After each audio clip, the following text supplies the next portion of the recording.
KMC college Khopoli, ज़िला रायगढ़, महाराष्ट्र के doctor Narendra Pawar और उनके मिसेस प्रोफेसर शेरनाज पवार। इस प्रोग्राम में आप लोगों का इस्तकबाल है। Thank you. Doctor Narendra Pawar, आप हमें आपकी इब्तदाई तालीम और आगे की जो तालीम है आपकी, उसके बारे में हमें बता सकेंगे? हमारा जो एजुकेशन है पूरा नासिक ज़िले में हुआ, नासिक सिटी में प्राइमरी एजुकेशन हुआ। उसके बाद में जो कॉलेज एजुकेशन है वो पुणे सिटी में हुआ और पुणे सिटी में मेरा यूनिवर्सिटी के अंदर पीएचडी तक का एजुकेशन हुआ है। उसके बाद में यूनिवर्सिटी में ही होलोकॉस्ट इन मराठवाड़ा करके एक ICSSR का प्रोजेक्ट था, उसमें हमने 1 साल तक काम किया। और उसके बाद में अहमदनगर कॉलेज में, अहमदनगर डिस्ट्रिक्ट है महाराष्ट्र में, वो अहमदनगर कॉलेज में हमने 4 साल तक सर्विस किया। और 1985 में हम यहाँ खोपोली KMC कॉलेज में दाखिल हुए और तब से आज तक KMC कॉलेज में ही हम ये एजुकेशन के फील्ड में ही है। और 1985 से 2012 तक लेक्चरर के हिसाब से हमने यहाँ काम किया और 2012 में यहाँ प्रिंसिपल के पोस्ट पर हमारा ये जो काम चालू है, तो आज तक वो एज ए प्रिंसिपल हम यहाँ काम कर रहे हैं। शुक्रिया सर। अब हम आपसे जानना चाहते हैं कि आपकी PhD किस मौजू पर हुई है? हमारा PhD का टॉपिक जो था वो occupational stress and psychosomatic disorders. जो ऑक्यूपेशनल स्ट्रेस है, डिफरेंट टाइप्स के जो ऑक्यूपेशंस होते हैं, उसमें से हमने इंडस्ट्रियल ऑक्यूपेशन चुना था और इंडस्ट्रियल एग्जीक्यूटिव्स के ऊपर वो स्टडी किया गया है। और इंडस्ट्रीज़ में या डिफरेंट टाइप्स के ऑक्यूपेशन में कैसे स्ट्रेस पैदा होता है और उनके पर्सनालिटी फैक्टर्स क्या होते हैं। कोई लोग अंडर स्ट्रेस भी साइकोसोमैटिक डिसऑर्डर्स डेवलप नहीं करते हैं, लेकिन बहुत सारे लोगों में साइकोसोमैटिक डिसऑर्डर्स पैदा हो जाते हैं। तो ऐसे डिफरेंसेस जो होते हैं पर्सनालिटी में, वो क्यों होते हैं और अगर वो डिफरेंसेस है तो उनके पैटर्न्स क्या है। तो इसलिए साइकोलॉजी में स्ट्रेस ये उस वक्त बहुत ही नया फील्ड था, लेकिन आज वो आम हो चुका है। स्ट्रेस ये बहुत ही कॉमन टर्मिनोलॉजी आज हो चुकी है। कॉमन मैन को भी पता है कि जो मेंटल स्ट्रेस होता है उसकी वजह से हमारे मस्तिष्क से लेकर तो हमारे शरीर में जो डिफरेंट टाइप्स के चेंजेस होते हैं उसको ही हम डिसऑर्डर्स, जैसे कि साइकोसोमैटिक डिसऑर्डर्स में asthma, peptic ulcer, essential hypertension, heart attack, ऐसे 72 टाइप्स के डिफरेंट डिसऑर्डर्स होते हैं। हमारे PhD के अंदर हमने सिर्फ 3 जो मेजर डिसऑर्डर्स है वो स्टडी के लिए लिए थे। उसमें अस्थमा था, इसेंशियल हाइपरटेंशन था और पेप्टिक अल्सर था। तो ये 3 जो है वो मेजर डिसऑर्डर्स हमारे इंडस्ट्रियल ऑक्यूपेशन में ज़्यादा से ज़्यादा दिखाई देते हैं, इसलिए उनके ऊपर स्टडी किया गया। आपका एक मेजर रिसर्च प्रोजेक्ट भी है जो बहुत अहम है, पुलिस डिपार्टमेंट के लिए आपने काम किया है, उस पर ज़रा रोशनी डालिए। वही स्ट्रेस के अंदर जो दूसरा बहुत ही अहम ऐसा ऑक्यूपेशन है वो हमारे इंडिया में जिसकी बहुत अहमियत है वो है पुलिस डिपार्टमेंट। एडमिनिस्ट्रेशन में पुलिस डिपार्टमेंट पे जो स्ट्रेस होता है वो दूसरे डिपार्टमेंट के मुकाबले में थोड़ा ज़्यादा होता है, इसलिए वो स्टडी करना हमने मुनासिब समझा।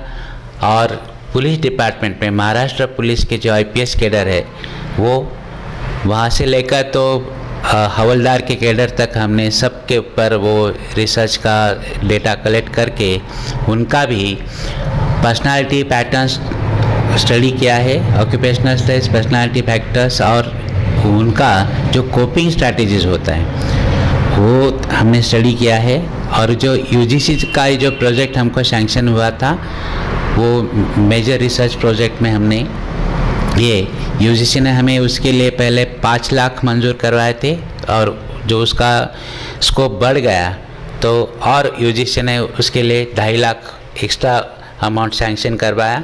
और हमने पूरे महाराष्ट्र में कम से कम 5 जिलों में डिफरेंट कैडर के ये सब ऑफिसर्स का स्टडी करके उसका रिपोर्ट तैयार करके उनके जो कोपिंग स्ट्रैटेजीज और स्ट्रेस के हिसाब से उनके ऊपर जो तकलीफ़ होती है, कुछ लोग जैसे जो इतने प्रेशर के अंदर रह के भी उनको कोई भी तकलीफ़ नहीं होती, ऐसे लोगों का एक अलग स्ट्रैटा होता है। लेकिन मेजॉरिटी पीपल दे सकम टू स्ट्रेस, उनके अंदर डिफरेंट टाइप्स के वो डिसऑर्डर्स पैदा होते हैं, या तो उनको एलिमेंट्स तैयार होते हैं, या तो उसकी वजह से वो अपने काम के ऊपर ज़्यादा कंसंट्रेशन नहीं कर पाते और उसकी वजह से वो मेडिकल हिस्ट्री उनकी पैदा हो जाती है, ज़्यादा से ज़्यादा लीव पे चले जाते हैं। तो मतलब उनका जो एडमिनिस्ट्रेशन में योगदान होना चाहिए बिकॉज ऑफ स्ट्रेस वो नहीं हो पाता है, वो अपना बेस्ट नहीं दे पाते हैं। तो उसके लिए क्या करना चाहिए, ये स्ट्रैटेजी हमारा स्टडी के पीछे था और उसके अंदर से बहुत बड़ा फ़ायदा बड़े पैमाने पे हमने वो पुलिस डिपार्टमेंट के लिए किया, क्योंकि उनकी जो कोपिंग स्ट्रैटेजीज़ होती है वो हर एक आदमी की अलग होती है। जैसे कि उसका जो परसेप्शन होता है, जिसकी वजह से उसको स्ट्रेस की वजह से उसको जो तकलीफ़ होती है, तो उसमें अगर चेंज आ जाए, उसका परसेप्शन में चेंज आए, उसको जो नज़रिए में चेंज आ जाए, तो वो स्ट्रेस का जो तकलीफ़ उनको होता है वो कम हो जाता है। इसलिए कोपिंग स्ट्रैटेजी जो होती है वो बहुत ही अहम होती है। जैसे कि मैंने अभी बताया कि कुछ लोग इतने बड़े स्ट्रेस के अंदर भी उनको कोई तकलीफ़ नहीं होती, तो उनको हमारे साइकोलॉजी में बोला जाता है कि हार्डीनेस पर्सनालिटी। हार्डीनेस का मतलब ऐसा है वो कितना भी स्ट्रेस रहो तो भी उनकी खुद की पर्सनालिटी ऐसी होती है कि वो उसको कोप अप कर सकते हैं। लेकिन कोई लोग वो कोप अप नहीं कर सकते तो उनमें वो डिसऑर्डर्स पैदा होते हैं। तो डिफरेंट टाइप्स के बिहेवियरल डिसऑर्डर्स होते हैं, वो उनमें पैदा होते हैं और उसकी वजह से उनका जो ऑक्यूपेशन का जो योगदान उन्होंने देना चाहिए वो नहीं दे पाते। और फिर उनमें दूसरी सिर्फ कोपिंग स्ट्रैटेजीज़ के अंदर फिर इंटरवेनिंग जो स्ट्रैटेजीज़ होती है कि जैसे कि हम उनको कोई थेरेपी यूज़ करें, ट्रेनिंग प्रोग्राम्स यूज़ करें और उनको बिहेवियरल थेरेपीज़ यूज़ करें, ऐसी चीज़ें ट्रेनिंग में उनको डाल के फिर उनका भी बिहेवियर सुधार सकते हैं। तो वो हिसाब से जो प्रोजेक्ट था उसका पुलिस डिपार्टमेंट के लिए एक बहुत अहम योगदान रहा है और उसके हिसाब से अभी दूसरे भी डिपार्टमेंट्स के लोग जो पब्लिश हुआ है अभी ये वर्क, तो दूसरे भी डिपार्टमेंट्स के लोग उसको हमारे भी ऊपर भी ऐसा स्टडी करेंगे। और इंडस्ट्रीज़ में तो किया है, अभी पुलिस पे हुआ है, तो दूसरे भी जो डिपार्टमेंट्स है उधर भी, जैसे कि अपना एडमिनिस्ट्रेटिव डिपार्टमेंट है, पॉलिटिकल डिपार्टमेंट में जैसे डिफरेंट ऑर्गेनाइजेशंस है, उनकी तरफ से भी अभी डिमांड है। तो ऐसा काफ़ी समाज के डिफरेंट स्ट्रैटाज में जो स्ट्रेस होता है तो वो तो कॉमन मैन में भी होता है, लेकिन अगर अपना एक कोई ऑक्यूपेशन है और उसमें हमारी जो प्रोडक्टिविटी है वो बढ़ानी है और हमारी पंक्चुअलिटी बढ़ानी है, तो ये सब चीज़ें उसमें स्ट्रेस के ऊपर ध्यान देना, उसे कम से कम एक मॉडरेट लेवल पर रखना। स्ट्रेस बिल्कुल नहीं होना चाहिए, वो भी गलत बात है। अगर तुमको स्ट्रेस है तो भी आप लोग काम कर पाओगे, बिल्कुल स्ट्रेस ही नहीं रहेगा तो आदमी काम ही नहीं करेगा। ऐसा भी नहीं है, एक मॉडरेट लेवल पे स्ट्रेस होना ज़रूरी है, लेकिन उससे ऊपर जाना ये गलत है, क्योंकि उससे वो हार्मफुल हो जाता है और आदमी जो योगदान देना चाहिए वो नहीं दे पाता है, जो प्रोडक्टिविटी वो हैम्पर हो सकती है। इसलिए ये चीज़ भी ध्यान में रखनी चाहिए कि स्ट्रेस के ऊपर हमने इलाज करना है, लेकिन ऐसा भी इलाज नहीं करना है कि बिल्कुल भी स्ट्रेस नहीं रहे। इतने अच्छे प्रोजेक्ट और किताब की इशात के लिए आपको बहुत बहुत मुबारक। और अच्छा, हमने सुना है कि आप करियर गाइडेंस और पर्सनालिटी डेवलपमेंट के लिए काफ़ी काम करते रहते हैं, उसके बारे में कुछ बताइए। करियर गाइडेंस का जो ये सिलसिला है वो तो 10th स्टैंडर्ड, 12th स्टैंडर्ड और ग्रेजुएशन लेवल पे किया जाता है। ये 3 लेवल पे करियर गाइडेंस करना ज़रूरी होता है, क्योंकि वो टर्मिनल स्टेजेस होते हैं। जैसे कि आफ्टर 10th जो बच्चे हैं उनको डिफरेंट टाइप्स ऑफ ऐसे कोर्सेस अवेलेबल होते हैं, तो उसके लिए उनको अगर करियर चूज़ करना है तो उसके लिए उसका स्टडी पैटर्न और उसका पर्सनालिटी पैटर्न, उसका इंटरेस्ट पैटर्न, जो लाइकिंग्स होते हैं, लाइक्स एंड डिसलाइक, तो इंटरेस्ट पैटर्न भी देखना पड़ता है। जैसे 13 टाइप के इंटरेस्ट होते हैं, 10 टाइप के एप्टीट्यूड्स होते हैं, वो एप्टीट्यूड और इंटरेस्ट दोनों मैच करना ज़रूरी होता है। करियर गाइडेंस में ये 2 चीज़ें अहम होती है, बच्चे का इंटरेस्ट और उसका अगर एप्टीट्यूड, जैसे मैकेनिकल एप्टीट्यूड है, न्यूमेरिकल एप्टीट्यूड है, मैथमेटिकल एप्टीट्यूड है, सोशल एप्टीट्यूड है, ऐसे डिफरेंट टाइप्स के जो 10 एप्टीट्यूड्स है, 10 एप्टीट्यूड है, वो और 13 टाइप के इंटरेस्ट होते हैं, वो मैच होना जरूरी है। उसमें कोई एप्टीट्यूड हाई लेवल पे होता है तो कोई लो लेवल पे होता है, कोई मॉडरेट लेवल पे होता है, वैसा भी इंटरेस्ट का भी होता है। एक आधी चीज़ में आपको इंटरेस्ट है, लेकिन अगर आपको एप्टीट्यूड नहीं है तो वो आदमी सक्सेसफुल नहीं हो सकेगा। वो जो स्टूडेंट है वो लाइफ में सक्सेसफुल नहीं हो सकेगा। उसको इंटरेस्ट इसलिए पैदा हुआ है क्योंकि उसके साथ में जो कोई फ्रेंड सर्कल है वो सब कुछ एक ही टीम के लोग हैं, सबको इंटरेस्ट है, इसलिए उसको भी इंटरेस्ट पैदा होता है। लेकिन कोई लोग अच्छी तरह से कर सकते हैं क्योंकि उनके अंदर वो एप्टीट्यूड है। जैसे म्यूज़िक तो हर एक को पसंद है, लेकिन म्यूज़िकल एप्टीट्यूड हर एक में उतना ऊंची लेवल का नहीं होता है। जिसके अंदर वो एप्टीट्यूड है, आप गा पाओगे या आप गिटार बजा पाओगे या कोई भी इंस्ट्रूमेंट है, साज है, वो ये बजा पाओगे या तो यूज़ कर पाओगे, लेकिन हर कोई नहीं कर सकता क्योंकि उसमें वो एप्टीट्यूड, म्यूज़िकल एप्टीट्यूड होना भी ज़रूरी होता है। इसलिए हर किसी को गाना पसंद है, लेकिन पसंद का मतलब वो इंटरेस्ट है, लेकिन वो गा पाएगा ये नहीं हो सकता क्योंकि वो गाने के लिए वो एप्टीट्यूड होना ज़रूरी है। इसलिए वैसे जैसे इंटरेस्ट और एप्टीट्यूड दोनों मैच अगर होता है और उसमें अगर हम उसको बोलते हैं कि चलो ये तुम सिलेक्ट करो, उसको बोलते हैं करियर गाइडेंस।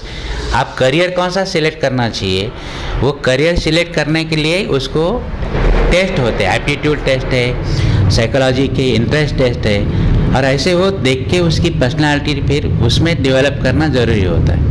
इसलिए करियर गाइडेंस ये 3 लेवल पे, 10th, 12th और ग्रेजुएशन, ये तीनों लेवल पे एक ही सूत्र से किया जाता है। यही फॉर्मूला होता है कि उनका एप्टीट्यूड और उनके इंटरेस्ट मैच करके फिर उनको आगे की ज़िंदगी में उनको सक्सेसफुल लेवल के ऊपर लेके जाना, उनका जो सक्सेस पाथ है उसके ऊपर स्टडीली उनको प्रोग्रेस कराना, ये करियर गाइडेंस का एक सूत्र होता है जिसको हम फॉर्मूला बोलते हैं। उसके ऊपर अगर कोई अमल करता है तो 100% तो नहीं बोल सकते, लेकिन काफ़ी हिसाब तक अगर वो खुद को डेवलप करे तो वो आदमी सक्सेस हो सकता है।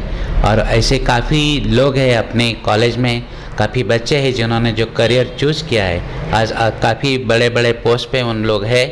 और उनका भी अभी जैसे हमने परसों को जो एक किया एलुमनी मीट, उसमें काफ़ी लोग आए थे, उन्होंने उसका जो फ़ायदा हुआ है उनको, वो उन्होंने अपने अपने हिसाब से किया है। तो अपने कॉलेज के काफ़ी बच्चे जो करियर गाइडेंस के हिसाब से आगे जा चुके हैं, अपने करियर में जा चुके हैं, उसका ज़रूर फ़ायदा होता है और ऐसा समाज को भी हो सकता है। आपने बहुत साल लेक्चरशिप की है या आप असिस्टेंट प्रोफेसर, एसोसिएट प्रोफेसर रहे हैं, और अब आप प्रिंसिपलशिप में हैं, प्रिंसिपल हैं, तो दोनों में आपको क्या फ़र्क नज़र आता है? मतलब क्या महसूस करते हैं आप? पहले ज़्यादा अच्छा महसूस करते थे या अब अच्छा महसूस करते हैं? या पहले क्या चीज़ थी जो आपको अच्छी बुरी लगती थी और आज क्या चीज़ है जो आपको अच्छी बुरी लगती है? दोनों भी चीज़ें, कोई भी रोल हो, वो रोल कभी कोई एक बड़ा है या छोटा है ऐसा नहीं होता है। जो भी रोल है वो समाज की या दुनिया के नज़र में छोटा हो, क्योंकि वो ओहदा होता है। एसोसिएट प्रोफेसर, असिस्टेंट प्रोफेसर, जैसे असिस्टेंट पहले शुरू होता है, उसके ऊपर एसोसिएट आता है, फिर प्रोफेसर आता है, फिर प्रिंसिपल। ये तो एक पायदान के ऊपर ऊपर जाते हैं, क्योंकि वो स्ट्रैटेजी है जिसको हम लैडर बोलते हैं। पहली पायदान से लेकर तो आखिरी तक हम जाते हैं, ऐसा जो स्ट्रैटेजी के हिसाब से या तो हायरार्की के हिसाब से, ये तो समाज ने बनाई हायरार्की है। लेकिन हम जो भी रोल में है वो हर एक रोल अहम होता है, लेकिन उसमें हमने दिलचस्पी लेना ज़रूरी होता है। आज जब मैं असिस्टेंट प्रोफेसर था तभी मैं बहुत खुश था, क्योंकि हम बच्चों के साथ फेस टू फेस से रिलेशनशिप रख सकते थे, या तो वहाँ पढ़ाना जो हमको जो स्टडी किया है वो फुल लेंथ से हम उनके साथ बात कर सकते थे, उनको कुछ नॉलेज दे सकते थे, कुछ प्रिंसिपल्स पढ़ा सकते थे, उनके साथ एंजॉय कर सकते थे। लेकिन जैसे हम ऊपर अलग अलग स्ट्रैटेजी के हिसाब से, हायरार्की के हिसाब से ऊपर आते हैं, तो हम ये जो स्ट्रैटा है स्टूडेंट का, इससे दूर होते जाते हैं। हाँ, जैसे अभी आज मैं प्रिंसिपल हूँ तो मुझे बच्चों के साथ बात करने के लिए जैसे मैं तरसता हूँ, क्योंकि क्लास में जाना ही मुश्किल हो जाता है, वहाँ लेक्चर लेना, उनके साथ बात करना, ये दिल में बहुत अरमान होते हैं लेकिन नहीं कर पाते, क्योंकि आपका जो रोल है और आपके ऊपर जो रिस्पॉन्सिबिलिटी है वो डिफरेंट टाइप्स की रिस्पॉन्सिबिलिटी है। जैसे कि गवर्नमेंट है, यूजीसी है, यूनिवर्सिटी है, फिर अपना मैनेजमेंट है, फिर जो स्टेक होल्डर्स है, सब के लिए अपने को टाइम देना पड़ता है। और फिर हर एक सर्कुलर के हिसाब से, सुबह सर्कुलर आता है तो 4 बजे उनको ऑनलाइन पे भेजना पड़ता है, तो हर चीज़ की रिस्पॉन्सिबिलिटी ये करते हुए अपने को as a principal you are a head of the institution, so एक फैमिली गवर्न करना है, तो वो रिस्पॉन्सिबिलिटी ज़रूर है। ये भी रोल बहुत अच्छा है, इसमें भी दिलचस्पी लेके अपन अगर करेंगे तो इसमें आपको स्कोप ज़्यादा है, डेवलपमेंट के लिए स्कोप ज़्यादा है। वह अपना रोल छोटा होता है।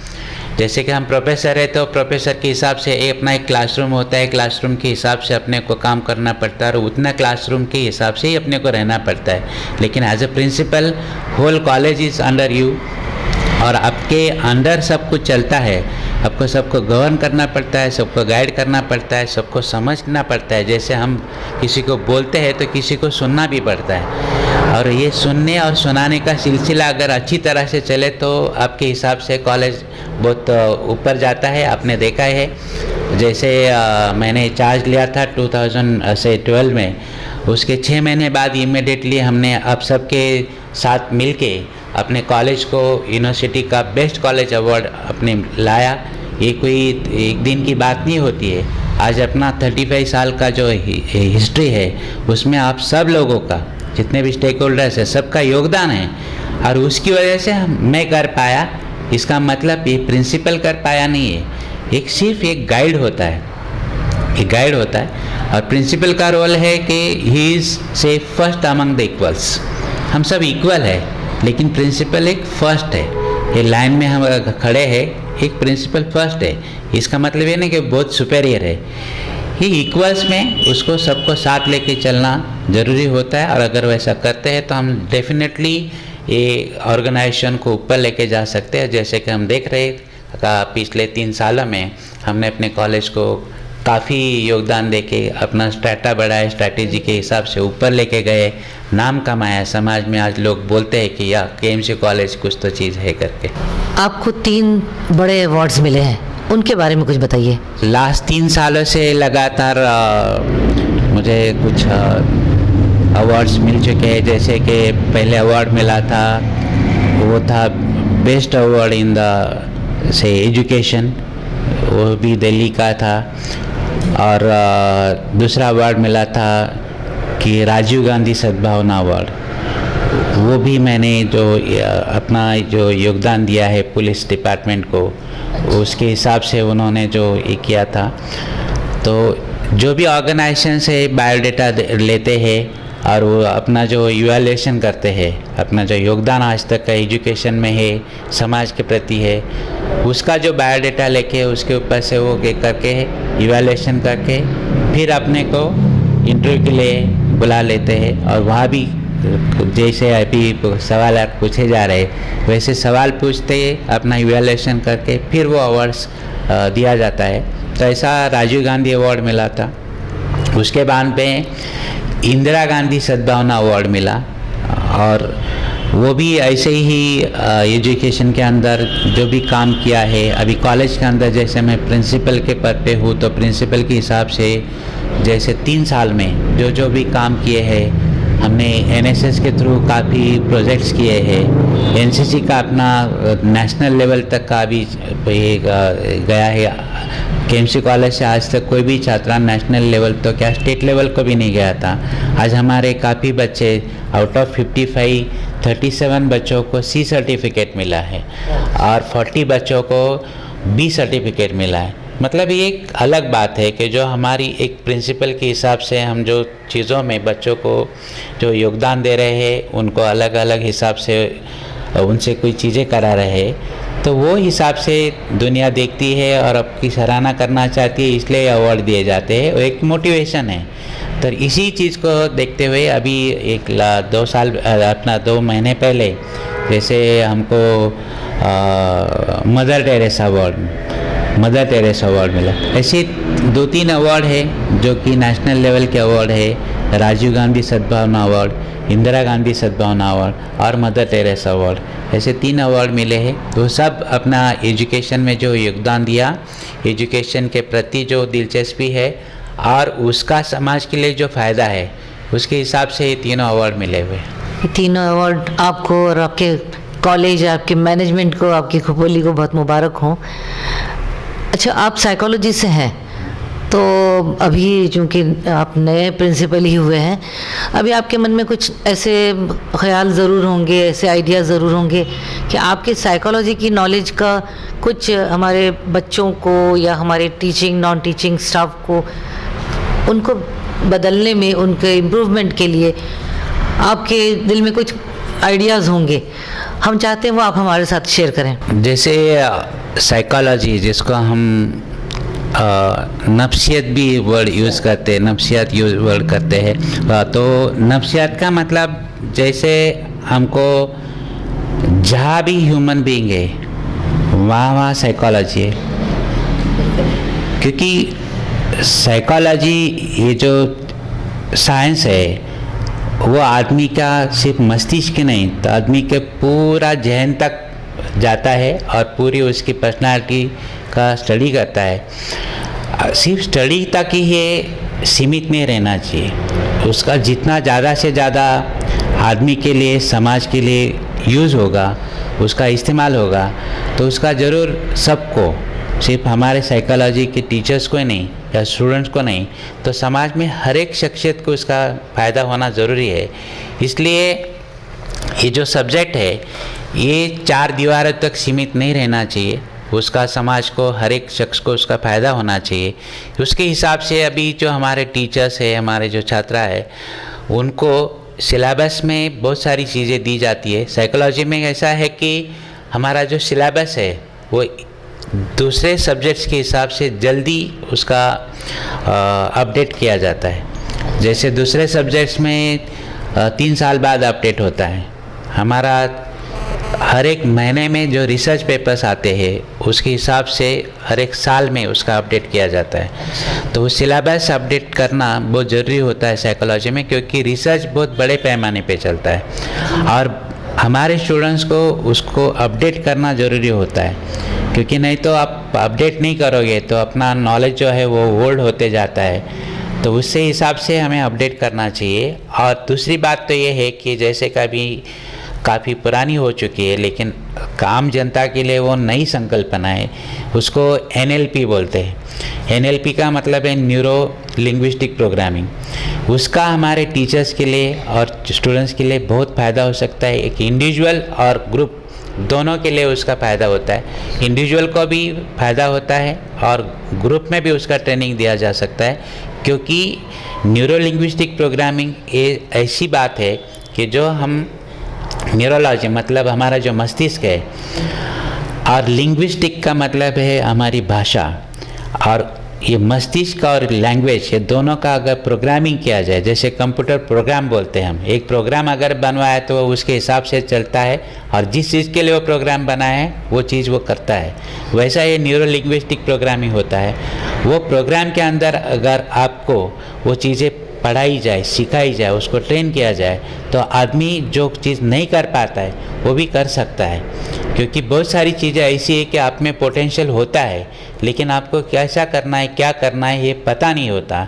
तो वो चीज़ अगर NLP के थ्रू आप सीख लेते हो तो जो चीज़ करने के लिए आपको दिक्कत होती है वो आसानी से कर पाते हैं। ऐसी जो चीज़ें हैं जो हमारे शिक्षक से जो एजुकेशन में जो अड़सर है, जिसमें दिक्कतें पैदा होती है, जो आदमी फ्री फ्लो से करना चाहिए वो नहीं कर पाता है, ऐसी चीज़ों के लिए NLP के थ्रू हम ट्रेनिंग दे सकते हैं और NLP के थ्रू हम काफ़ी सुधार ला सकते हैं, हमारी पर्सनालिटी में ला सकते हैं, हमारे टीचिंग मेथड्स में ला सकते हैं, हमारी बात करने की जो तहजीब है।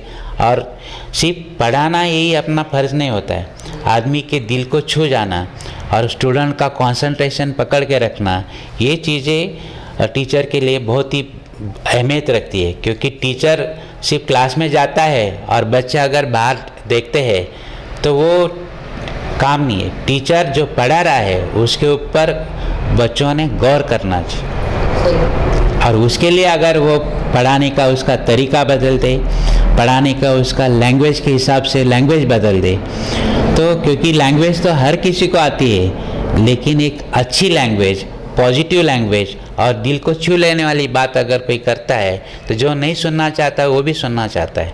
तो ये चीज़ें साइकोलॉजी के हिसाब से बहुत इम्पोर्टेंट है, और हर कोई अगर इसका इस्तेमाल करे तो हर टीचर अच्छा टीचर बन जाएगा, हर छात्र अच्छा छात्र बन जाएगा। नहीं तो फिर ये जो सब्जेक्ट है ये हमारे डिपार्टमेंट के लिए ही सिर्फ सीमित रह जाएगा। इसका इस्तेमाल सबके लिए होना चाहिए, ये हमारी मंशा है। बहुत बहुत शुक्रिया आपका। अच्छा, आपके इस कॉलेज में, KMC कॉलेज बहुत बड़ा कॉलेज है, कितने स्टूडेंट्स हैं हमारे पास और कितने फैकल्टीज़ हैं और टीचिंग नॉन टीचिंग मेंबर्स कितने हैं, अलग अलग डिपार्टमेंट्स कौन कौन से हैं, और इनको आप किस तरह से हैंडल करते हैं, ये भी बताइए कि कॉलेज में क्या क्या है। और इतनी सारी चीज़ों को आप अकेले, क्योंकि आपके पास अभी वाइस प्रिंसिपलशिप का जो जिस तमहीद में आता है उस तरह का डिपार्टमेंट आपके पास नहीं है कि प्रिंसिपल के बाजू में एक और कैबिन हो, वाइस प्रिंसिपल बहुत सारे काम कर लेते हैं और उसके बाद में आप तक पहुँचे। वाइस प्रिंसिपल तो अभी आए हैं पिछले साल ही, लेकिन अभी तक उस तरह की सेटिंग नहीं हुई कि आपको बहुत सारा आराम हो जाए।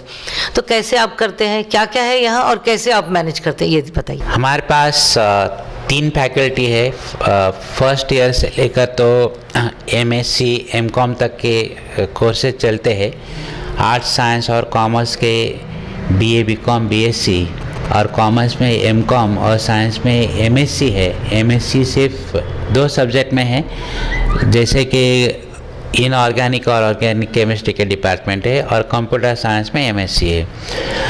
और हमारे पास जूनियर कॉलेज की भी एक विंग है आर्ट्स फैकल्टी की, वो जो 11th और 12th स्टैंडर्ड है। तो ऐसा टोटल मिला के ये कॉलेज में पूरा 2985 बच्चे हैं, मतलब 3000, नियर अबाउट 3000 बच्चे हैं। और ये 3000 बच्चों में अगर आप मेल फीमेल का रेशियो देखेंगे तो हमारे पास मेल के हिसाब से फीमेल ज़्यादा है। हाँ, क्योंकि कैसा है, यहाँ हमारे जो बाजू में का जो एरिया है मोफिशियल एरिया है, और ये जो खोपोली सिटी जिसको टाउन हम बोल सकते हैं, अभी पूरा इंडस्ट्रियल इस्टेट हो चुका है। तो इसमें जो एजुकेशन के लिए जो अवेयरनेस है वो अभी फीमेल में भी काफ़ी बढ़ चुका है, और उसकी वजह से फीमेल का रेशियो बढ़ा है। ऐसा नहीं है, फीमेल रेशियो बढ़ने का दूसरा भी एक कारण है कि हमारे यहाँ इंडस्ट्रियल टाउन होने की वजह से बच्चों को आफ्टर 12th और से फर्स्ट ईयर के बाद जॉब मिल जाता है। तो बहुत से मेल स्टूडेंट जो है वो जॉब को इम्पोर्टेंस देते हैं, और इसकी वजह से उनका कॉलेज आना थोड़ा सा रेशियो कम हो चुका है। लेकिन जो 3000 बच्चे हमारे कॉलेज में है, उनको हर एक सब्जेक्ट में हम उनका जो भी बच्चा आता है पढ़ना चाहता है, जितनी भी हमारी कोशिशें रहती है कि हर किसी को एडमिशन मिले। जैसे उसको 35% ये मिनिमम परसेंटेज होता है, और मैक्सिमम तो कोई लिमिट नहीं है, लेकिन जिसको भी 35% है उसको भी हम एडमिशन देते हैं, किसी को एजुकेशन से वंचित नहीं रखते हैं। और जितने बच्चे आते हैं, कभी हमारे समझो आर्ट्स फैकल्टी है, उसमें भी हमारे 4 डिवीज़न है FI में, और कॉमर्स फैकल्टी में 4 डिवीज़न है, लेकिन हमारे बच्चों की तादाद ज़्यादा होने की वजह से हमने स्पेशल परमिशन मंगवाई थी और गवर्नमेंट ने और यूनिवर्सिटी में भी हमको 2 डिवीज़न इस साल और बढ़ा के दिए। तो ऐसा सिलसिला चल रहा है कि बच्चे लोगों की तादाद बढ़ रही है और हम भी अपनी कैपेसिटी बढ़ाते हैं। तो ये सब चीज़ों में जैसे ज़रूरत होती है वैसे वो हिसाब से हमको अपना स्ट्रैटेजी बदलना पड़ता है। और जैसे कि आपने अभी बात की कि वाइस प्रिंसिपल का, तो एडमिनिस्ट्रेशन में हर किसी को अपने साथ लेके चलना ये अलग टाइप की चीज़ होती है, जो हर इंसान अलग इंसान होता है और हर किसी की एक अलग पर्सनालिटी होती है, सोच अलग होती है, तरीका अलग होता है। तो सबको साथ में लेके चलने में जो मज़ा है और जो यश की तरफ जाते हैं हमारा जो इसमें सक्सेस जो होता है, वो सक्सेस की तरफ जाने के लिए हर किसी को साथ में लेके चलना ये सबसे बड़ी बात होती है। और हमारी यही कोशिश होती है कि हर किसी को अपने साथ में लेके चले, हर किसी को समझने की कोशिश करे। अगर कोई समझना नहीं चाहता है तो उसको भी समझाने की कोशिश करे। ऐसा सबको साथ में लेके, सबको बता के ये चीज़ें कर सकते हैं। और हमने पास 3 सालों में ये चीज़ें करने की कोशिश की और उसमें काफ़ी उसमें हमें कामयाबी भी मिली है। डॉक्टर नरेंद्र पवार साहब, हम आपसे सवाल पूछना चाहते हैं कि आज हमारा जो तालीमी मायार है जिस तरह का है, क्या आप उससे मुतमईन हैं?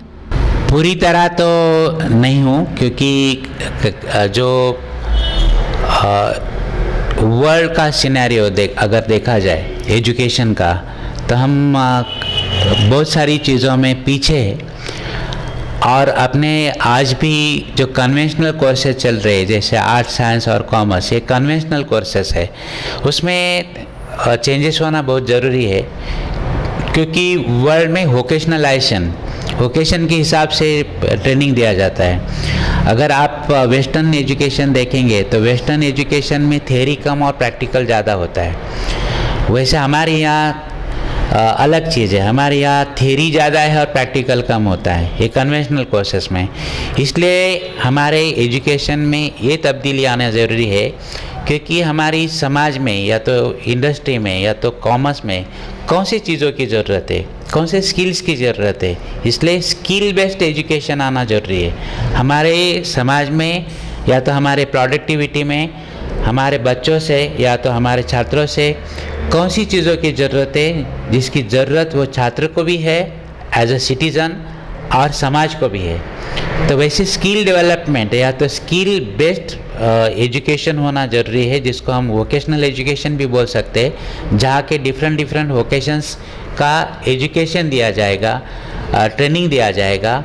और जैसी इंडस्ट्री की डिमांड है वैसे हमारे पास कोर्सेस होना ज़रूरी है, ताकि बच्चा पढ़ के जब ग्रेजुएट होके बाहर आता है तो उसके लिए उसका जॉब रेडी रहेगा। यहाँ तो हमारे पास ग्रेजुएट बहुत है लेकिन उनके लिए जॉब नहीं है।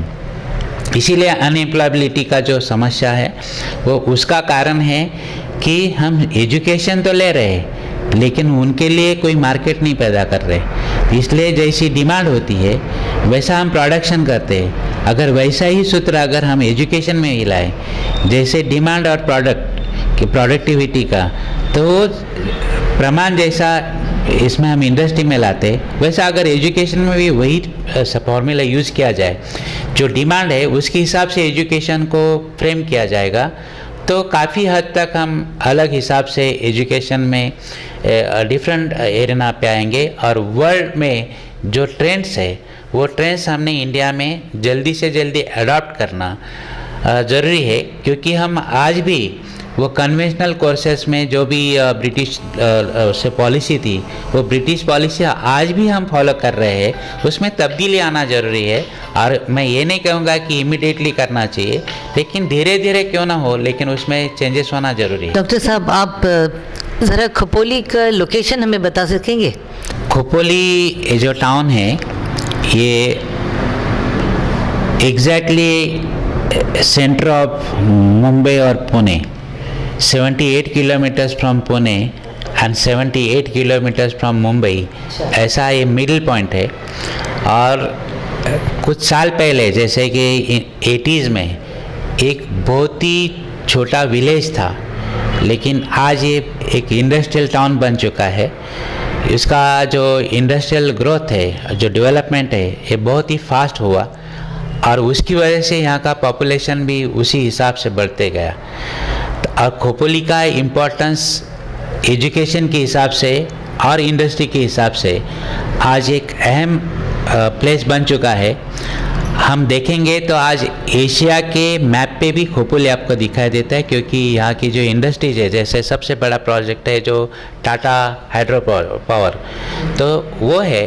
और बहुत सारी स्टील इंडस्ट्रीज हमारे यहाँ आ चुकी है। दूसरी बात तो हमारे यहाँ ये जो जोन है, ये केमिकल जोन है, और हमारी केमिकल जोन की वजह से बहुत सारी केमिकल फैक्ट्रीज़ भी यहाँ आ चुकी है। इसकी वजह से हमारा जो खोपोली ये जो एरिया है आज एक इंडस्ट्रियल टाउन बन चुका है।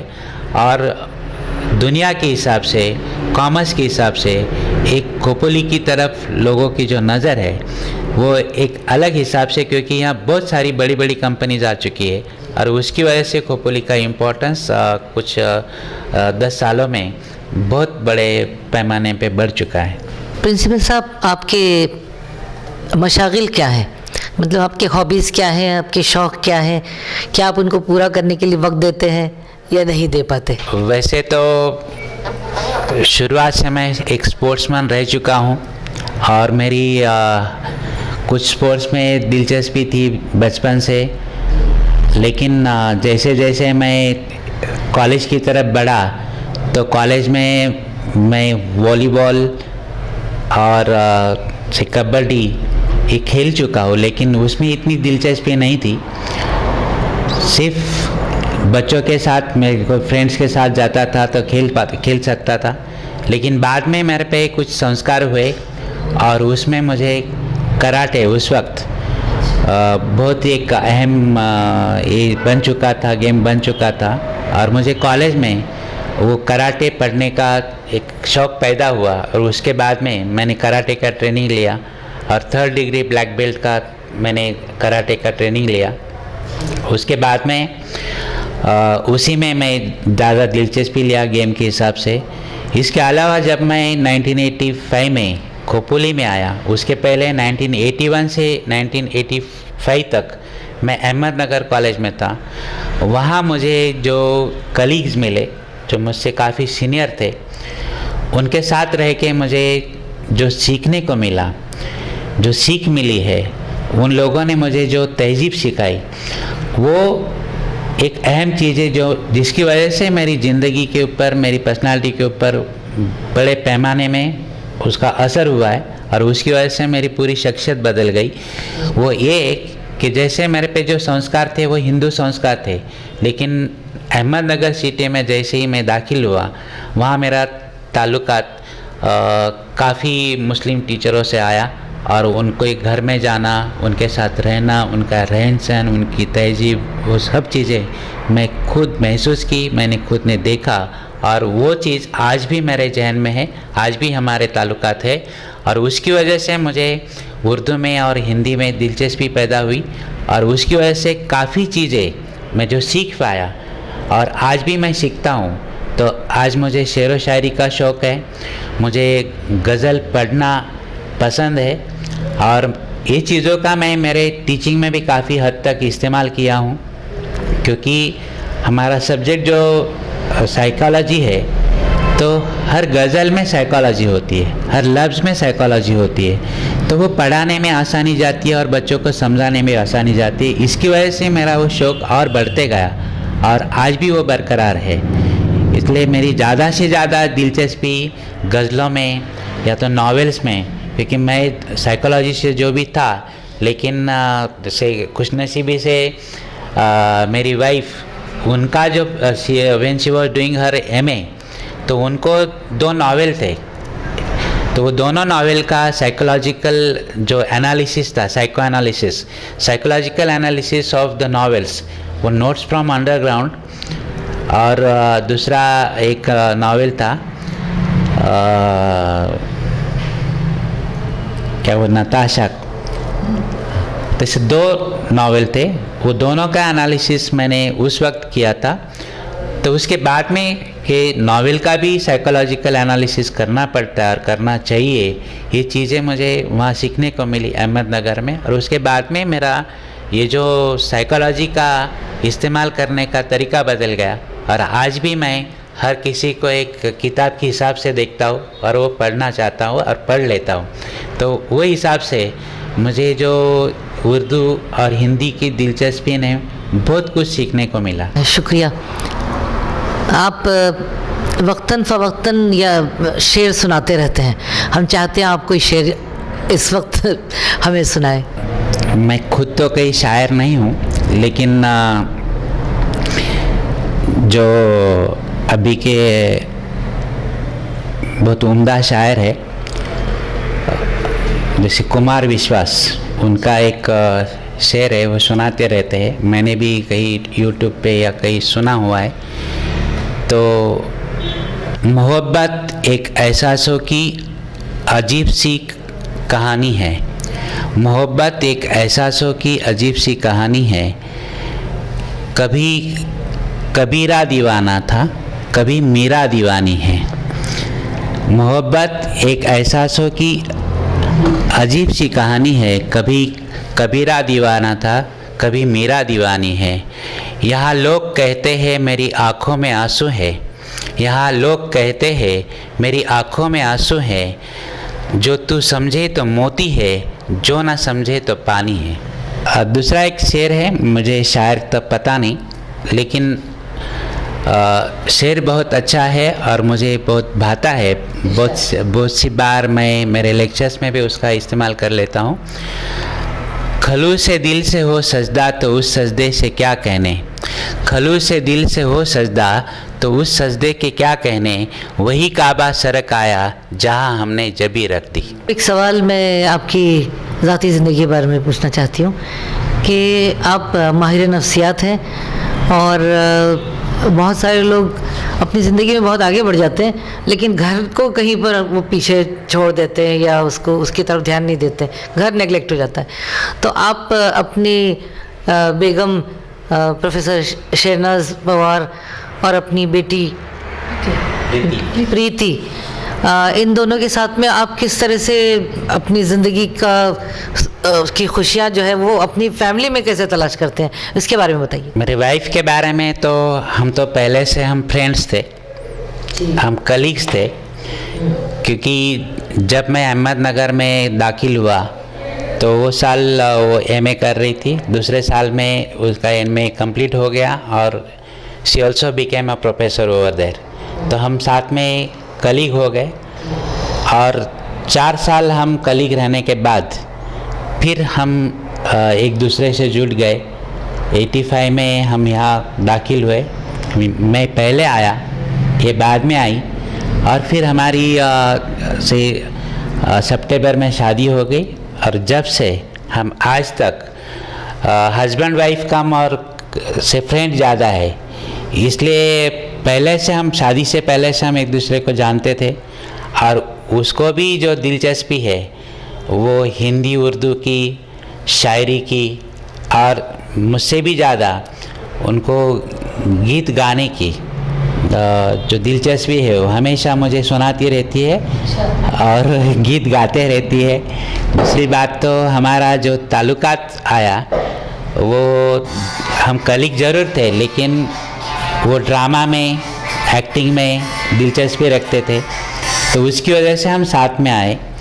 और हमारा लेक्चर्स के अलावा, पढ़ाई के अलावा जो ज़्यादा से ज़्यादा वक्त बीतता था तो वो बच्चों में बीतता था, क्योंकि वो स्टेज एक्ट्रेस थी, काफ़ी ड्रामाज में काम कर चुकी थी, और इसलिए मैं भी उधर एज अ डायरेक्टर उनके साथ डॉक्टर हरद्वानी करके थे। He was a very good director of drama, और वो ड्रामा भी उधर 3 एक्ट प्ले बिठाते थे, उनके साथ में मैं भी काम करता था।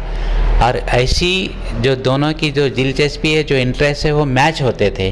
और ज़्यादा से ज़्यादा वक्त हम कॉलेज में रहते थे, बच्चों के साथ रहते थे, प्रोफेसरों के साथ रहते थे। तो जो हमारी नज़दीकियाँ बढ़ी तो वो आज तक बरकरार है। और हम हस्बैंड वाइफ कम और फ्रेंड ज़्यादा रहते हैं, इसलिए हमें खुशियाँ बांटना बहुत मुश्किल नहीं होता है।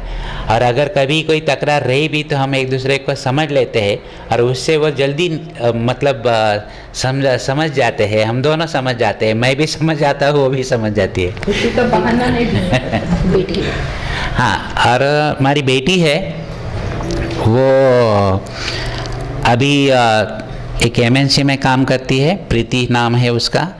उसने हमारे अपने ही कॉलेज से BSc केमिस्ट्री किया। उसके बाद में उन्होंने मुंबई से IIPM से MBA किया, और उसके बाद में वो MNC में काम कर रही है, काफ़ी खुश है। और आज जो पढ़ रही थी, आज वो भी पढ़ा रही है हमारे जैसी। वो टीचर बन चुकी है और ट्रेनर भी बन चुकी है।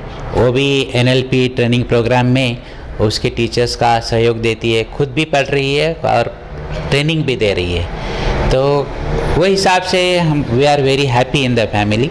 और उनको खुशियाँ बांटना जो हमारा काम है, वो भी निभा रही है। वो भी दूसरों की ज़िंदगी में खुशियाँ बांटने की काम कर रही है। बहुत अच्छी बात है। आप ज़िंदगी के कोई भी खुशी के मौके छोड़ते नहीं हैं, और ऐसे ही रहना चाहिए इंसान को। ऐसे तो नहीं होना चाहिए एक जगह हम कामयाब रहें, दूसरी जगह हम नाकाम हैं। तो ये एक आप कंप्लीट पर्सनालिटी के तौर पर हमें आज नज़र आया इस इंटरव्यू में।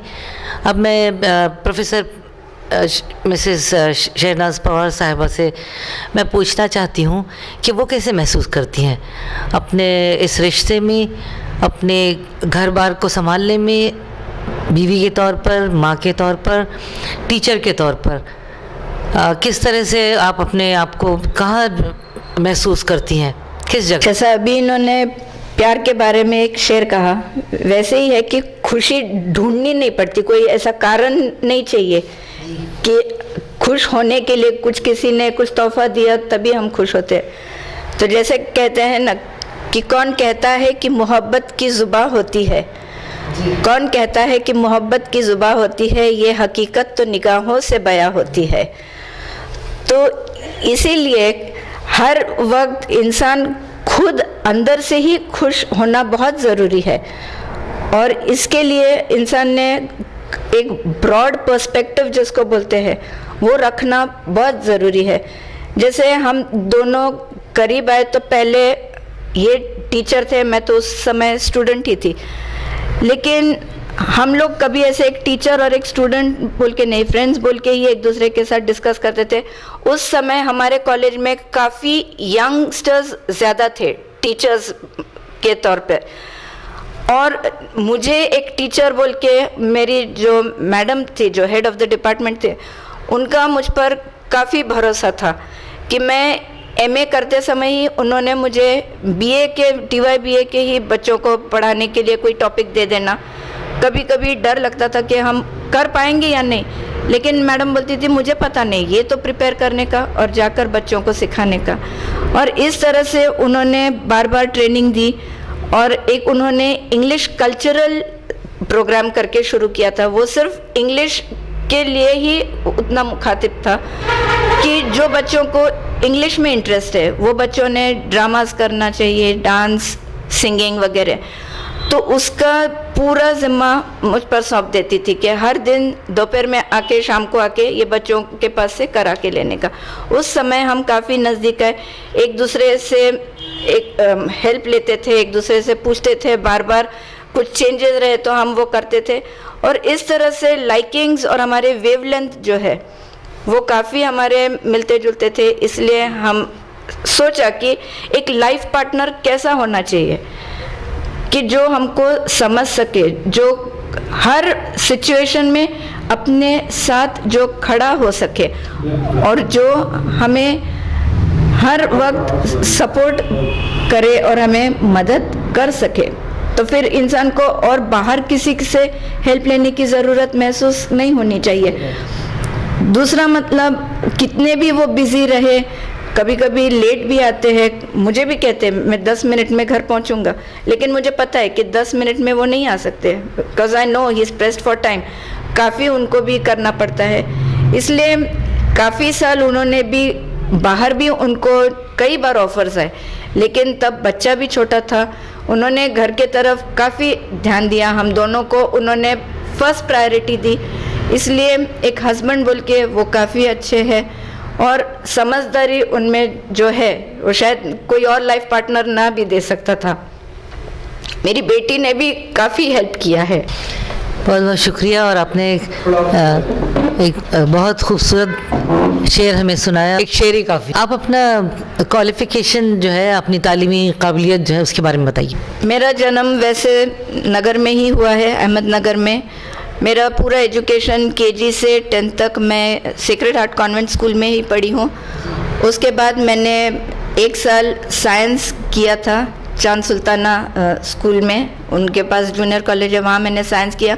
लेकिन उसके बाद मैंने शायद सोचा कि science is not meant for me, क्योंकि जो मेरे इंटरेस्ट से जो लाइक्स थे वो काफ़ी मैच नहीं हो सकते थे। इसलिए आई टर्न टूवर्ड्स आर्ट्स, कि जहाँ मुझे काफ़ी सारा वक्त मिला। सोशियोलॉजी, साइकोलॉजी, इंग्लिश, ये सब जो एक फाइन आर्ट्स के तरफ जो ले जाते हैं, जो सेंसिबिलिटी उसकी वजह से जो बढ़ती है, जो सेंसिटिविटी सेंसिबिलिटी है, वो उसके तरफ मैंने ज़्यादा इंक्लाइन किया खुद को। और नगर कॉलेज में ही मैंने 12th स्टैंडर्ड से लेके तो MA तक मैंने वहीं पे पढ़ाई कंप्लीट की। और मेरे रिज़ल्ट के बाद मेरे हेड ऑफ़ द डिपार्टमेंट ने मुझे वहीं पे एक जूनियर कॉलेज में जॉब भी दे दी, तो वहाँ पर भी मैंने 3 साल काम किया है। उसी दौरान मैडम ने काफ़ी रिस्पॉन्सिबिलिटी दी, एक जो उन्होंने मुझ पर विश्वास दिखाया, तो उसी में इट वाज अ ट्रेनिंग कि कैसा बच्चों के साथ रहते हुए उनमें जो स्किल्स है वो कैसा डेवलप करना चाहिए। जैसे अभी सर ने तो बताया ही है, मैं दोबारा वो सब रिपीट नहीं करना चाहती, लेकिन ये जो बच्चों में स्किल्स है, तो all these things are dormant, passive होते हैं। तो एक्चुअली हमारे इंडिया में ऐसा है कि ये स्किल्स को बहुत ज़्यादा इम्पोर्टेंस नहीं दिया जाता। ये इम्पोर्टेंस वैसे तो स्कूल में ही बच्चों का टीचर टैप कर ले सकते हैं कि कौन से बच्चे में कौन सी स्किल है, और ये ढूंढने के लिए कभी कभी बच्चों को अगर आप प्लेग्राउंड पे ले जाओ, उनके ग्रुप्स फॉर्म कर दो, या तो पिकनिक पे ले जाओ, तब बच्चे में कौन सा स्किल है ये उसी वक्त पता चल जाता है, कौन गा सकता है। वैसे तो अभी इन्होंने बताया कि मैं सिंगिंग करती हूँ, लेकिन वैसे मैंने कोई फॉर्मल ट्रेनिंग ली नहीं है, मुझे कुछ वैसा सिंगिंग आता नहीं है। लेकिन मेरे मामा को, उनको मोहम्मद रफ़ी साहब के गाने बहुत पसंद थे। तब तो मैं स्कूल में थी, लेकिन उस वक्त रेडियो लगाते थे और रेडियो पे खुद भी गाते थे, और गाते समय मेरी तरफ देखते थे और इशारा करते थे, तो मैं भी उनके साथ साथ गाती थी। और हमारे स्कूल में हमारी जो हेडमिस्ट्रेस थी, उनको इस एक कदर उनके इसमें एक टैलेंट था कि वो हर बच्चे का आवाज़ समझ सकती थी, तो वो हमको सिंगिंग के लिए काफ़ी बार बुलाते थे, स्कूल के कोई प्रोग्राम्स के वक्त सिंगिंग के लिए। तो इस तरह से उन्होंने हमको थोड़ा बहुत जो ट्रेनिंग दिया, उसी की वजह से थोड़ा बहुत गा लेते। वैसे मैंने वैसे फॉर्मल ट्रेनिंग कोई ली नहीं है। तो ये जो बच्चों में जो स्किल्स है, ये स्किल्स हम डेवलप कर सकते हैं, तो फ्यूचर में वो बच्चे जैसे वोकेशनल कोर्सेज जो हम बोलते हैं, तो अगर ये ट्रेनिंग उनको बाकायदा मिल जाए तो हमारे यहाँ एम्प्लॉयमेंट का प्रॉब्लम नहीं आएगा। आज बच्चों के पास डिग्रीज तो है, लेकिन जॉब्स नहीं है। तो ये जॉब्स इसीलिए नहीं है because people are taken according to somebody's influence.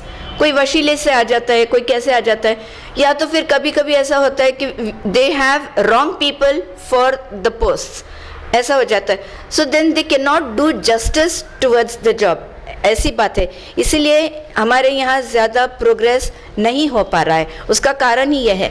अगर हम चाइना में देखें तो डिवीज़न ऑफ लेबर है, डिग्निटी ऑफ लेबर है।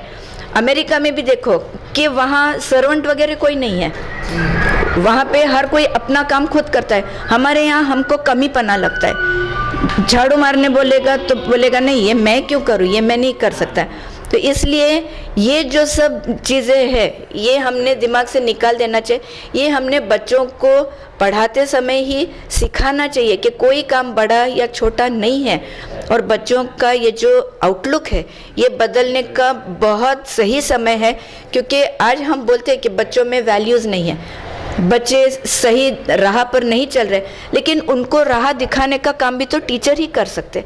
टीचर्स ने ये करना चाहिए। और उनका अगर हम एजुकेशन बोले तो स्कूल लेवल से ही उनका बेस इतना परफेक्ट और इतना स्ट्रांग चाहिए ताकि बच्चे आगे जो हायर एजुकेशन में जो ड्रॉप आउट्स की हम कभी कभी बात कर देते हैं कि इतने ड्रॉप आउट्स क्यों हैं, तो बच्चों को छोटी उम्र में ही चाइल्ड लेबर, उनको ही जॉब्स मिल जाते हैं। बच्चों को छोटी उम्र में अगर पैसा मिलता है तो उनको लगता है कि चलो बहुत सारा पैसा मिल गया, लेकिन फिर आगे चल के ये बच्चे चाहिए वैसे प्रोग्रेस नहीं कर सकते। उनके पास टैलेंट्स है लेकिन वो टैलेंट का सही यूज़ नहीं हो सकता है।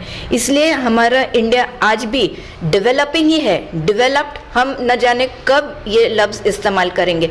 तो ये होना बहुत ज़रूरी है। इसके लिए हमारा जो सिलेबस है उसका फ्रेमिंग करना बहुत बहुत ज़रूरी हो गया है। मैडम, आपके जो मशागिल हैं, जो शौक़ हैं, उनके बारे में कुछ बताइए। वैसे तो काफ़ी सारे इंसान शौक़ पाल रखता है। वैसे तो हम दोनों के टेस्ट, जैसे अभी इन्होंने बताया कि हम दोनों को गज़ल सुनना काफ़ी पसंद है, तो पंकज उदास साहब के भी हमने काफ़ी गज़ल्स का कलेक्शन किया है। वैसे ड्रामा का शौक़ और डांस का शौक़ मुझे पहले से ही था। सिंगिंग हमको जो स्कूल में ही ट्रेनिंग मिली, कॉलेज में आने के बाद कभी सिंगिंग वगैरह किया नहीं, लेकिन हम फ्रेंड्स जब इकट्ठा बैठते थे तो अंताक्षरी के तौर पे हर कोई गाना गाता था, लेकिन उस वक्त हमको गाने सुन के गाने लिखने की एक आदत सी पड़ गई थी। अच्छा। तो इस तरह से गाने वगैरह हम लिखते थे, छोटे शॉर्ट पोएम्स वगैरह लिखते थे, और ड्रामाज वगैरह में काफ़ी एक्टिंग भी की है और एक दो लिखे भी है और प्लेस डायरेक्ट भी किए हैं। क्या आप गज़ल का कोई शेर गुनगुना सकती हैं हमारे लिए?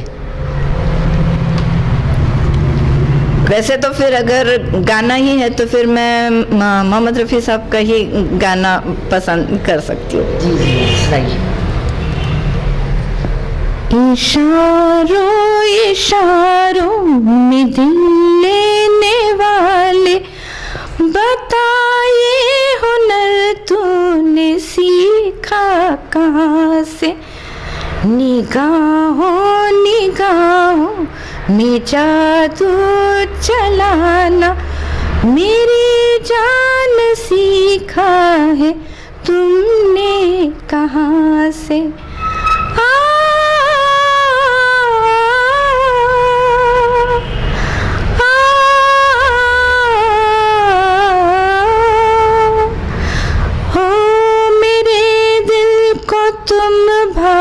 गई मेरी क्या थी इसमें खता। वाह वाह वाह, बहुत खूब। मेरे मामा हर दिन मोहम्मद रफ़ी साहब के गाने गाते थे और फिर इशारा करते थे, अच्छा लगा क्या, तो मैं हाँ बोलती थी तो फिर ऐसा करते थे, गाओ ऐसा। प्रोफेसर पवार, आप बहुत दिलचस्प शख्सियत है। अच्छा, आप बहुत सारी ज़बानें बोलती हैं, जानती हैं, उनके बारे में कुछ बताइए। बहुत सारी ज़बानें, मतलब ऐसा है कि मेरी मदर टंग गुजराती है, हम घर पर गुजराती बोलते हैं, लेकिन फ्रेंड्स के साथ रह के हमने कभी ऐसा बायस नहीं रखा कि ये लैंग्वेज नहीं बोलना चाहिए।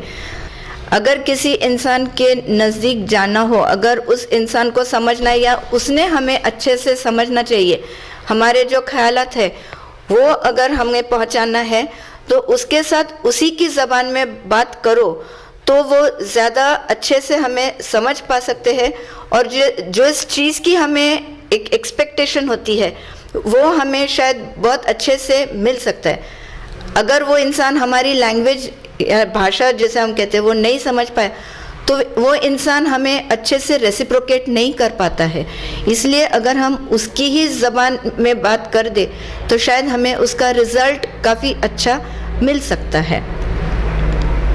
मुझे इंग्लिश, हिंदी, गुजराती, मराठी, पंजाबी, मारवाड़ी ये सभी लैंग्वेजेस काफ़ी अच्छे से आती है, क्योंकि जो फ्रेंड जिस भाषा में बोलती थी हम उसी भाषा में उसके साथ बात करते थे। इस तरह से हमने काफ़ी सारे लैंग्वेजेस अच्छे से सीख लिए थे। प्रोफेसर पवार, आपने अपने कॉलेज लाइफ में ड्रामे लिखे, शायरी की। अब अपने शायरी का टैलेंट तो अभी आपका देख लिया हमने, ज़रूर लिख रही होंगी इन दिनों भी आपने जो ड्रामे लिखे और डायरेक्ट किए और एक्टिंग की, आज के ज़माने में बल्कि पहले से ही ड्रामे का जो ट्रेंड चला आ रहा है, शुरू में तो फिल्मों से पहले तो वो बहुत ज़ोरों पर था, लेकिन फिल्मों ने उसको पीछे कर दिया, फिर टीवी और हाथ में मोबाइल आ गया, तो ड्रामों की तरफ लोगों की तवज्जो कम होती जा रही है। आप कॉलेज में पढ़ाती हैं, तो आप इसको क्या चाहती हैं इसके बारे में कि वो आगे लोग आएँ और ड्रामे के फ़न की तरफ तवज्जो दें? Drama is very close to life ऐसा कहते हैं, क्योंकि फिल्म जो हम देखते हैं वो एक तरह से पूरी तरह से जो रियलिटी है वो पूरी तरह से बयान नहीं होती है, लेकिन ड्रामा में हम एक्टिंग के तरीके से हम लोगों को बता सकते हैं, जो भी सोशल प्रॉब्लम्स है वो हम डिपिक्ट कर सकते हैं। तो ड्रामा में जो मैंने एक्टिंग की, वैसे तो हम स्कूल से ही मैंने ड्रामाज में काम किया है, लेकिन कॉलेज में आने के बाद हमारे मैडम ने एक पाई एंड द टार्ट करके एक ड्रामा था, तो वो उन्होंने बिठाया था, तो उसका डायरेक्शन मुझे करने बोला था, और मैंने एक 2 छोटे से ऐसे ड्रामा लिखे थे, the man on the platform, कि 2 जो दोस्त हैं उनकी ऐसी स्टोरी थी, मतलब काफ़ी हल्का सा ऐसा एक कॉमेडी टाइप का ये था, लेकिन शुरुआत में पता नहीं चलता है कि वो ड्रामा किस तरफ हमें मोड़ ले रहा है। तो उसमें ऐसा था कि एक दोस्त अपने दोस्त से कहता है कि आज मुझे मिलने के लिए एक लड़की आने वाली है, तो वो दोस्त काफ़ी खुश होता है, बोलता है मुझे मिला, तो बोलता है नहीं, आज पहले हम दोनों मिलेंगे, बाद में कभी तो मैं तुझसे मिलाऊंगा। तो ये दोस्त सोचता है कि इसको तो दोस्त मिल गई है, लेकिन मुझे दोस्त नहीं मिली, तो लोग क्या कहेंगे कि एक दोस्त को एक दोस्त मिल चुकी है लेकिन मुझे नहीं मिली, तो मैंने भी कुछ करना चाहिए। फिर 2-4 दिन के बाद वो अपने दोस्त को फिर फ़ोन करता है और बोलता है तूने मुझे खुशखबरी सुनाई, आज मैं भी खुशखबरी सुना देता हूँ। तो वो बोलता है कि क्या? तो बोलता है आज मुझे भी एक अपनी दोस्त मिलने आने वाली है। तो इस तरह से दोनों भी एक दूसरे को अपने फ्रेंड के बारे में कुछ ना कुछ बात बताते ही रहते हैं। तो फिर एक दिन वो दोनों एक दूसरे से कहते हैं कि हम एक दूसरे से बात ही करते हैं फ्रेंड के बारे में, लेकिन वो फ्रेंड की लाइकिंग क्या है, कैसी दिखती है, क्या करती है, ये हमने उससे मिलकर ही पता चलेगा। तो कब मिलाओगे? तो बोलता है ठीक है, तो अगर अपने फ्रेंड से मिलना है तो रेलवे स्टेशन पे आ जाना, वो आज आने वाली है, she is going to arrive by this train. तो बोलता है अरे मेरी भी अपनी फ्रेंड उसी ट्रेन से आने वाली है। तो दोनों प्लेटफॉर्म पे आते हैं, और जब ट्रेन आती है तो दोनों यहाँ वहाँ भागते हैं, जबकि कोई फ्रेंड होती ही नहीं है। तो फिर वो ट्रेन रुकती है, कुछ समय बाद ट्रेन चली भी जाती है, तो वो दोनों ही प्लेटफॉर्म पे अकेले खड़े हो जाते हैं और एक दूसरे को देखने के बाद चौंक जाते हैं। तो वो बोलता है अरे तेरी फ्रेंड तो आई नहीं है। वो बोलता है हाँ नहीं आई। वो दूसरा बोलता है लेकिन तेरी वाली कहाँ है, तेरी तो फ्रेंड से मुझे मुलाकात करा। तो वो बोलता है मेरी भी फ्रेंड नहीं आ पाई। तो बोलता है क्यों? तो बोलता क्योंकि ऐसी कोई फ्रेंड थी ही नहीं, मेरी फ्रेंड जो थी वो तू ही मेरा फ्रेंड है। लेकिन कैसे है, लोग ताने मारते क्या इतना बड़ा हो गया लेकिन अभी भी फ्रेंड नहीं है, गर्लफ्रेंड नहीं है। तो मतलब कभी कभी समाज में रहना है तो समाज के मुताबिक ही करना रहता है चीज़ें। तो जब उनको पता चलता है कि नहीं हमने इतने दिन तो सिर्फ ये कर दिया, गवा दिया, लेकिन उसमें कोई कॉन्क्रीट चीज़ हम कर पाते थे तो अच्छा होता था। हमने तो दोनों को ही एक दूसरे से झूठ बोला और जैसे हमने एक दूसरे को उल्लू बनाया, ऐसे हो गया। लेकिन अगर यही टाइम हम किसी कॉन्क्रीट चीज़ में लगाते थे तो कुछ कंस्ट्रक्टिव कर पाते थे। तो इसीलिए उसमें से एक समाज के लिए एक मॉरल था कि हम जो कभी कभी चीज़ें देखते हैं समाज के मुताबिक हम जो करना चाहते हैं वो वैसा नहीं है जो सही में करना चाहिए, उस चीज़ के तरफ टाइम डिवोट करना, एनर्जी उसके लिए खर्च करा तो फिर उसका कोई फ़ायदा होता है। तो क्रिएटिव जो हमारे में चीज़ें हैं वो क्रिएटिव चीज़ें करनी चाहिए और ऐसा इस तरह से समय बर्बाद नहीं करना चाहिए। वो उसमें से एक मॉरल दिया था समाज को। एक अच्छे ड्रामे के लिए सबसे पहले तो उसका थीम बहुत ज़रूरी है कि हम कौन से थीम पर कोई ड्रामा लिख रहे हैं या हमको अगर एक्ट भी करना है तो वो थीम हमको सिलेक्ट करना है और उसके बाद वो थीम के मुताबिक जो डायलॉग डिलीवरी है वो डायलॉग्स भी काफ़ी ऐसे हद तक ऐसे चाहिए कि जो इंसान के दिल को छू जाने चाहिए। कि जब इंसान अगर स्टेज पर ड्रामा करता है, एनैक्ट करता है वो रोल, तो उसने सिर्फ वो एक्टिंग नहीं, he should live that character. ऐसा होना बहुत ज़रूरी है। जब तक आप खुद को वो कैरेक्टर में ढाल नहीं देते तब तक वो ड्रामा सक्सेसफुल नहीं होता। तो ये चीज़ बहुत ज़रूरी है। उसी बात में लेके हमारा जो वॉइस मॉड्यूलेशन है, कभी कभी कुछ लोग आवाज़ में एक ठहराव ही ला देते हैं तो उससे वो लोगों का इंटरेस्ट चला जाता है। तो वो एक्टिंग के साथ साथ हमारे आवाज़ में जो चढ़ उतार जो है, वो इंटोनेशन जो हमारा है, वो काफ़ी हद तक उनके दिमाग पे असर करता है।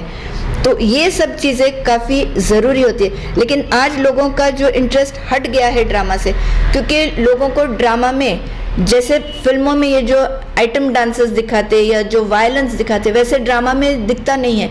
और आज लोगों की पसंद ही उसी तरफ गई है क्योंकि लोगों को वो फीड किया जाता है, वही चीज़ें बार बार दिखाई जाती है, इसलिए उनको वही अब पसंद आने लग गया है। तो उनको उससे डाइवर्ट करके जो अच्छे पिक्चर्स है वो बार बार उन्होंने अब स्टोरीज चेंज करना चाहिए। ठीक है, शुरुआत में शायद लोगों को कोई नए ट्रेंड का पिक्चर पसंद ना आए या फिर जो सोशल प्रॉब्लम्स है हमारे समाज में, अगर उसको हम डिपिक्ट करें, वो अगर समाज के सामने लाएं तो हो सकता है कि समाज में काफ़ी सारा परिवर्तन हम देख सकते हैं। लोगों की सोच बदलना काफ़ी ज़रूरी हो गया है आज, क्योंकि आज हमारा जो पॉपुलेशन है तो मेजॉरिटी ऑफ द पॉपुलेशन ये यंगस्टर्स का है और इन बच्चों को आज सही राह दिखाना सही मायने में बहुत ज़रूरी हो गया। ये हम सिर्फ टीचिंग मतलब बच्चे को सिर्फ पास होने के लिए एक डिग्री एक मार्कशीट देने के लिए हमने सीमित नहीं रखना है। तो उनको जो समाज में जो कुछ घट रहा है वो उनको उनकी खुली आंख से दिखाना, वो महसूस कराना, ये बहुत ज़रूरी हो गया है। आज का जो कोई हमारा सिलेबस जो फ्रेम होता है तो काफ़ी हमारे में भी ऐसा है कि दो टाइप के लोगों का व्यू हो गया है। जो पहले के जो पुराने ख्यालात के टीचर्स हैं उनका कहना है कि ये फाइन आर्ट्स चाहिए, मतलब पोएम्स ये चाहिए। जैसे हम जब पढ़े उस वक्त वर्ड्सवर्थ इनके थे, शेली, बायरन, येट्स, कीट्स, इनके जो पोएम्स थे, रोमांटिक पोएट्स जिनके हम बोलते थे। तो आज ऐसा बताते हैं कि नहीं, जो स्किल बेस्ड नॉलेज है ये बच्चों को देना चाहिए। तो इसीलिए ये सब कुछ चेंज कर दिया है। जो हकीकत है, जो आज बच्चों को क्या ज़रूरी है कि उन्होंने लेटर कैसे लिखना है ये ज़रूरी है। आज हमारे सिलेबस से उन्होंने निबंध लेखन ही बंद कर दिया है कि वो नहीं चाहिए, इंग्लिश में स्पीच राइटिंग चाहिए, रिपोर्ट राइटिंग चाहिए, अपील चाहिए। ठीक है, ये एक अलग सा एक समझो 25 मार्क्स का, तो उसको अलग से रखना ज़रूरी है। लेकिन उसके साथ साथ ये जो फाइन आर्ट्स है इससे इंसान की जो सेंसिबिलिटी है ये भी होना बहुत ज़रूरी है, क्योंकि अगर इसको निकाल देंगे तो सेंसिबिलिटी विल बिकम ब्लंट। तो ये अगर ब्लंट हो गई तो इंसान में जो एक दूसरे के प्रति जो प्यार मोहब्बत है या जो एक दूसरे को हम समझ पाते हैं वो अब हमारे में नहीं रहेगा। और वही काफ़ी हद तक हो रहा है, क्योंकि बच्चे भी जो सीख रहे हैं बस उसी के तरफ, और बच्चों का आज पूरी तरह से जो इंक्लिनेशन है वो कोचिंग क्लासेस की तरफ जा रहा है, क्लास में कम बैठते हैं। क्लास में बैठना चाहिए, जो पढ़ाया जाता है उसके और गौर किया जाना चाहिए, क्योंकि पोएम्स जो है, लेसन्स जो है, उसमें एक लैंग्वेज टीचर काफ़ी हद तक बच्चों को मोल्ड करने में एक योगदान दे सकता है। जैसे साइकोलॉजी, सोशियोलॉजी और लैंग्वेजेस, इन लोगों का मेजर रोल है, क्योंकि हम काफ़ी एग्जाम्पल्स दे सकते हैं। उनका जो मन का जो परिवर्तन है वो हम काफ़ी हद तक करा सकते हैं। ये ऐसी चीज़ें इंक्लूड करना आज के सिलेबस में बहुत ज़रूरी है। आज हम काफ़ी हद तक सुनते हैं लोगों से भी, लोग सिर्फ अपना जो ओपिनियन है वो सिर्फ बयां करते हैं कि आज समाज किस तरफ जा रहा है, समाज ने एक अलग सा मोड़ ले लिया है। तो लोगों का सिर्फ एक एक्सपेक्टेशन है लोगों से कि बच्चों ने ऐसा करना चाहिए, ये करना चाहिए, लेकिन हम किस हद तक उन बच्चों को मोल्ड करते हैं, हमारा कितना योगदान है, तो ये काफ़ी ज़रूरी है। आज जो हमें पहले हमारे समय के जो हम बच्चे थे, उस वक्त हमारे समय का माहौल एक अलग माहौल था। पेरेंट्स जो बोलते थे बच्चे वही सुनते थे, एक डिसिप्लिन था, और डिसिप्लिन बच्चा घर से और स्कूल से सीखता है, ये काफ़ी हद तक सही है, लेकिन उसके साथ साथ सेल्फ डिसिप्लिन काफ़ी ज़रूरी है। तो ये हमारे बच्चों में आज हमें नहीं दिखाई दे रहा है, क्योंकि आज ऐसे हो गया है कि बच्चों को एक इतना गलत उनका एक ऐसे दौर से गुजर रहे हैं कि आज बच्चे माँ बाप को डराते हैं। अगर मुझे पढ़ाई करने बोला तो मैं घर छोड़ के चले जाऊंगा, आज मुझे महंगे वाला अगर कोई व्हीकल नहीं दिया या मोबाइल नहीं दिया, टच स्क्रीन नहीं दिया, मैं घर छोड़ के चला जाऊंगा, मैं भाग जाऊंगा, मैं सुसाइड करूंगा। तो इस तरह से आज बच्चे माँ बाप को डराते हैं, और ये काफ़ी हद तक समाज के लिए एक बहुत खौफनाक चीज़ हो रही है। आज माँ बाप भी नहीं समझ पा रहे कि उन्होंने अपने बच्चों को कैसी तालीम देना, ये तालीम देना बहुत ज़रूरी है। स्कूल में भी डिसिप्लिन चाहिए। तो ये हमें बार बार बच्चों का ओरिएंटेशन करना बहुत ज़रूरी हो गया, क्योंकि हमारे जूनियर कॉलेज में हम देखते हैं कि बच्चे ना पूरी तरह से बड़े हैं ना पूरी तरह से छोटे हैं, वो बीच में की ऐसी अवस्था है उनकी कि उन्हें कुछ भी समझ में नहीं आता, और एक उनका एक यंग खून है, जोश है, लेकिन वो उनको सही मार्गदर्शन नहीं मिलने के कारण से वो बच्चे आज सिर्फ भटकते हैं। तो अगर टीचर्स या जो समाज में जो जिम्मेदार लोग हैं, जैसे समाज सेवा करते हैं लोग, उन्होंने बच्चों को एक योग्य दिशा दिखाना आज बहुत ज़रूरी हो गया है। सिर्फ पढ़ाई करना, ट्यूशन क्लास को जाना, क्लास में बैठना और घर पे आना, सो जाना, बस इतने ही तरफ बच्चे सीमित है, लेकिन उनके जो टैलेंट्स है उसके लिए भी थोड़ा समय निकालना, थोड़ा समय उनको देना, ये बहुत ज़रूरी आज हो गया है। क्योंकि आज हम देखते हैं कि पहले हम ये कोई बीमारियों के बारे में सुनते भी नहीं थे, लेकिन आज काफ़ी सारे बच्चों को टेंशन का प्रॉब्लम है, बीपी का प्रॉब्लम है। अभी जब बच्चे घर से कहीं और चले जाते हैं, कहीं आउट ऑफ स्टेशन, कहीं और हायर एजुकेशन के लिए जाते, तब हम देखते हैं कि बच्चे भटक जाते हैं, क्योंकि उनका जो माहौल है उस वक्त दे बिकम फ्री बर्ड्स, ऐसा हो जाता है, उनके ऊपर चेक किसी का नहीं है। इसीलिए ये सेल्फ डिसिप्लिन होना बहुत ज़रूरी है, और हर चीज़ के लिए एक टाइम टेबल रखना ही बहुत ज़रूरी है, ताकि उसके मुताबिक काम हो सकता है। वरना कैसा है कि आज का काम कल करेंगे, कल का काम परसों करेंगे, चलो होता रहेगा, जब देखा जाएगा। ये जो बच्चों का एक कैजुअल आउटलुक और एक एटीट्यूड हो गया, ये भी बदलना काफ़ी ज़रूरी हो गया है। और जो बड़े जो बुज़ुर्ग हैं उनको जो मान सम्मान मिलना चाहिए वो आज बच्चे दे नहीं रहे, तो उनका ध्यान उस तरफ बटोरना बहुत ज़रूरी हो गया है।